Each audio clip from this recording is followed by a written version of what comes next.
Gaurkoan taldeak Aramaioko Etxaguen elizatean emango dio hasiera, eta Dimako San Lorentzo ermitan bukatuko du.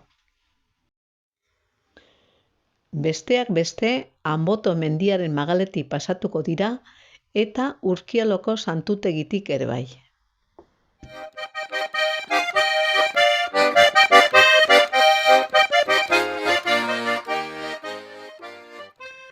Hortxe egongo zan Mariurrika izeneko koban, seguro mendizaleak ikusi dituela.